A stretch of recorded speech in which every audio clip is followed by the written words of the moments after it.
Hello friends, this is Vani here. Welcome to my YouTube channel psychology with Vani. आज हम part third करेंगे जिसमें हम करेंगे ऑब्जर्वेशन मेथड। लेकिन उससे पहले हमने पिछले वीडियो में इंट्रोस्पेक्शन मेथड किया है। अगर आपने वो नहीं पढ़ा है तो जाकर आप देख सकते हैं। तो चलिए स्टार्ट करते हैं। 1913 में जब वाटसन ने बिहेवियरिज्म की स्थापना की थी, तब जो मनोविज्ञान है, साइकोलॉजी को एक नए तरीके से डिफ़ाइन किया गया था। तब साइकोलॉजी को क्या कहा गया था? व्यवहार का मनोविज्ञान कहा गया था। उस टाइम हमने तब से इंट्रोस्पेक्शन मेथड का यूज ना करके ऑब्जर्वेशन मेथड का यूज किया गया है। इसमें अध्ययनकर्ता प्राणी के बिहेवियर का अवलोकन करता है, उसके बेस पर एक रिपोर्ट तैयार करता है, फिर उसका एनालिसिस करके उसके बारे में निश्चित निष्कर्ष पर पहुंचता है।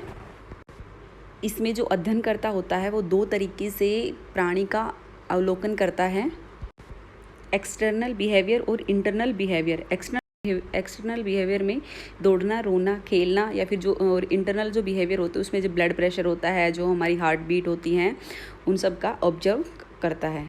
ऑब्जर्वेशन को 3 कैटेगरीज में डिवाइड किया गया है: participant observation, non participant observation और नेचुरलिस्टिक ऑब्जर्वेशन। अब पार्टिसिपेंट ऑब्जर्वेशन क्या होता है? जिसमें जो अध्ययन करता होता है, ऑब्जर्वर होता है, वो पार्टिसिपेट करके प्राणी के या फिर जिसका भी हमें ऑब्जर्वेशन करना है उसमें पार्टिसिपेट करता है और फिर उन सब को ऑब्जर्व करता है। नॉन पार्टिसिपेंट में वह दूर से ही या फिर छिपकर पर्सन के बिहेवियर का अवलोकन करता है। और जो नेचुरलिस्टिक ऑब्जर्वेशन एक नेचुरल इन्वायरमेंट में किया जाता है। जैसे मान लीजिए हमें बंदरों का या फिर मधुमक्खियाँ, जो चींटियाँ होती हैं, उनका ऑब्जर्वेशन करना है। किसका? कि वो कैसे एग्रेशन दिखाते हैं, कैसे एक दूसरे के प्रति प्यार दिखाते हैं, या फिर कैसे वो इकट्ठे हो जाते हैं एक दूसरे की जो उनकी कोड लैंग्वेज होती है उसको सुनकर। इसको हम एक एग्जाम्पल के थ्रू समझते हैं। मान लीजिए कि आपको 6 से 7 साल के बच्चों पर का ऑब्जर्वेशन करना है, तो हम क्या करेंगे कि एक ग्रुप ले लेंगे 6 से 7 साल के बच्चों का, फिर उनका ऑब्जर्वेशन करेंगे कि वो कैसे खेलते हैं, अपने खिलौनों को एक दूसरे को कैसे देते हैं, एक दूसरे से छीनते हैं, या कुछ अदर एक्टिविटीज़ करने लग जाते हैं जैसे रोना, हंसना।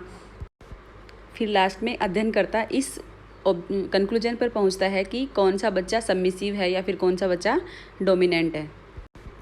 ऑब्जर्वेशन मेथड से जोन्स एंड जोन्स ने यह पता लगाया कि जो बच्चे होते हैं उनमें फियर और जो इमोशंस होते हैं वो इनबोर्न नहीं होते हैं, जन्मजात नहीं होते हैं, वो एक्वायर्ड किए जाते हैं। आपने कई बार छोटे बच्चों को देखा होगा कि वो कोई भी चीज़ उठाकर मुंह में रख लेते हैं। मान लीजिए उनके सामने अगर सांप भी रखा है ना, तो सांप को उठा के अपने मुंह में रख लेंगे। उनको नहीं पता कि वो काट लेगा, उनको कोई डर या फिर इमोशन किसी चीज़ का नहीं पता होता। अब ऑब्जर्वेशन मेथड के कुछ मेरिट्स के बारे में बात कर लेते हैं। ये देखा गया है कि जो ये मेथड है इसके रिजल्ट्स काफ़ी रिलायबल और वैलिड होते हैं। जैसे मान लीजिए आपने किसी पर्सन की आंखें लाल देखी, वो बहुत गुस्से में है, तो आपको ये पता चल जाएगा।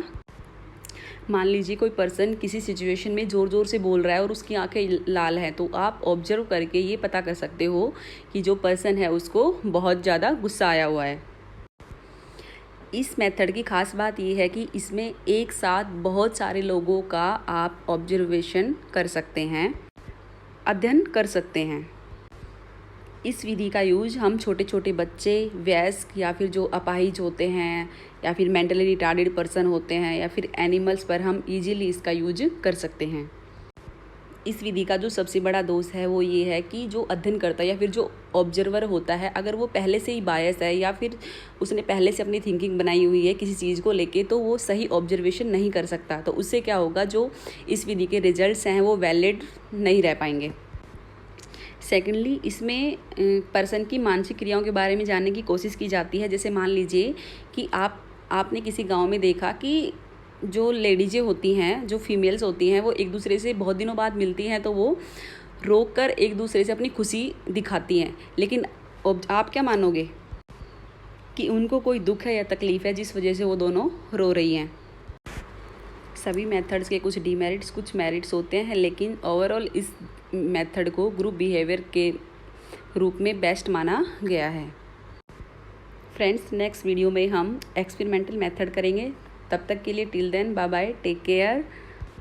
अगर आपको मेरा पढ़ाने का तरीका अच्छा लगा हो तो प्लीज़ इस वीडियो को लाइक कीजिए और मेरे चैनल को सब्सक्राइब कर लीजिए, ताकि हर वीडियो की नोटिफिकेशन आपको मिलती रहे। Thanks for watching.